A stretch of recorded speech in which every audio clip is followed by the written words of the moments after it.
Assalamualaikum, kembali lagi di Rehlah Channel yang akan memberikan informasi terkait kegiatan yang bermanfaat. Sebelum nonton, silakan tekan tombol subscribe dan aktifkan loncengnya. Kali ini akan kami bahas tentang keselamatan dalam bersepeda. Keselamatan ketika bersepeda. Untuk selama kegiatan bersepeda, peraturan pemerintah ini juga mengatur sama seperti kendaraan lainnya di jalan raya, seperti mematuhi rambu, konsentrasi, prioritas pada pejalan kaki, jarak aman, wajib memakai alas kaki, dengan beberapa tambahan seperti yang pertama helm. Pasal 6 ayat 2, pesepeda dapat menggunakan alat pelindung diri berupa helm. Jadi pesepeda tidak harus atau wajib menggunakan helm. Helm adalah alat pelindung diri yang sangat efektif. Hampir 90% kecelakaan fatal bisa dihindari dengan memakai helm sepeda, bukan karena kita bersepeda pelan. Bersepeda di area sepi, lantas kita tidak menggunakan helm. Kecelakaan bukan hanya karena kita sendiri, tetapi lebih banyak karena faktor eksternal, seperti pengemudi lain yang tidak konsentrasi, ngantuk, remblong, atau kondisi jalan berlubang, lentingan batu, tiang jatuh, dan sebagainya. Sesuatu yang tidak bisa kita kontrol atau prediksi, yang seringkali membuat kita celaka. Jadi tanpa melihat peraturan atau undang-undang sepeda, kita tahu kalau helm adalah wajib untuk keselamatan kita sendiri. Yang kedua, ditarik kendaraan bermotor. Pasal 8A, dilarang untuk dengan sengaja membiarkan sepeda ditarik oleh kendaraan bermotor dengan kecepatan yang membahayakan keselamatan. Yang ketiga, bersepeda malam hari. Pasal 6A, pada kondisi malam hari, pesepeda menyalakan lampu dan menggunakan pakaian atau atribut yang dapat memantulkan cahaya. Tidak cukup hanya lampu, kita juga harus mempunyai reflektor atau spotlight pada pakaian, helm, vest, dan atribut lainnya ketika bersepeda malam hari. Yang keempat, penumpang. Pasal 8B, dilarang untuk mengangkut penumpang, kecuali sepeda dilengkapi dengan tempat duduk penumpang di bagian belakang sepeda. Sepeda tidak diperbolehkan membonceng atau membawa orang di jalur atau belakang atau duduk di top tab atau stang.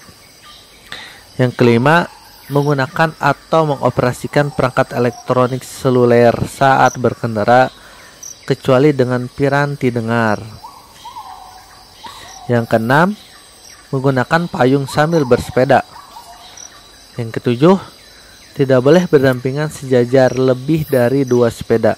Peraturan ini cukup bagus untuk menghindari gerombolan sepeda yang memblok jalan, kadang hanya untuk berbincang-bincang dan menghalangi jalan pengendara lain. Dan pada jalur sepeda yang lebarnya hanya 1,2 sampai 1,5 meter, seharusnya sepeda tidak bisa berkendara sejajar. Isyarat tangan bersepeda. Ketika sepeda harus bermanuver, selain harus berhati-hati dan melihat kondisi area sekitar, peraturan bersepeda juga mengatur tentang kode isyarat tangan. Pasal ke-7. Isyarat tangan untuk belok ke kiri, merentangkan lengan kiri menjauhi tubuh hingga setinggi bahu untuk belok kiri. Belok ke kanan, merentangkan lengan kanan menjauhi tubuh hingga setinggi bahu untuk belok kanan. Berhenti, mengangkat salah satu tangan di samping atas kepala untuk berhenti. Memberikan jalan, mengayunkan tangan dari belakang ke depan untuk memberikan jalan bagi pengendara lain.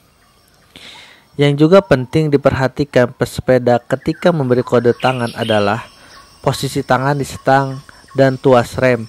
Biasanya rem depan ada di tangan kiri dan rem belakang ada di tangan kanan. Ketika kita belok kanan dan mengangkat tangan kanan, maka rem di tangan kiri untuk rem depan pada jalan turunan pada kecepatan tinggi tanpa posisi badan yang tepat. Mengerem sepeda apalagi mendadak bisa membuat kita terbalik karena yang kita pakai adalah rem roda depan. Atau jika hanya salah satu tuas rem yang bisa dipakai, kondisi ini bisa berbahaya. Jadi biasakan untuk mengingat posisi rem ketika akan mengangkat tangan. Sanksi melanggar aturan bersepeda. Permen Hub nomor 59 tahun 2020 ini hanya sebagai panduan bagi keselamatan sepeda. Tidak ada pengaturan tentang sanksi apa yang akan diberikan bagi pelanggarnya. Menurut penjelasan Direktorat Jenderal Perhubungan Darat, peraturan turunan akan dikeluarkan oleh Pemda atau pemerintah daerah untuk peraturan masing-masing daerah atau Perda berkaitan dengan sanksi untuk pelanggaran aturan ini. Jadi sangat mungkin untuk setiap daerah mempunyai peraturan turunan dan sanksi yang berbeda. Peraturan dan undang-undang lainnya. Selain itu, pada bab ketiga pasal 11 sampai 17 membahas tentang fasilitas pendukung dan jalur sepeda. Bab 4 pasal 18 membahas tentang fasilitas parkir umum. Satu hal lain yang saya pikir cukup bagus untuk ditambahkan ke peraturan bersepeda atau perundangan lalu lintas terkait bersepeda adalah jarak minimum bersampingan antara sepeda dan kendaraan roda 4 atau lebih. Pada jalan yang tidak ada jalur khusus sepeda, mungkin karena kondisi jalan kita relatif lebih sempit, macet, dan lainnya, peraturan seperti ini sulit untuk dilaksanakan. Tetapi menjaga jarak antara mobil dan sepeda ini bagus untuk keselamatan bersepeda.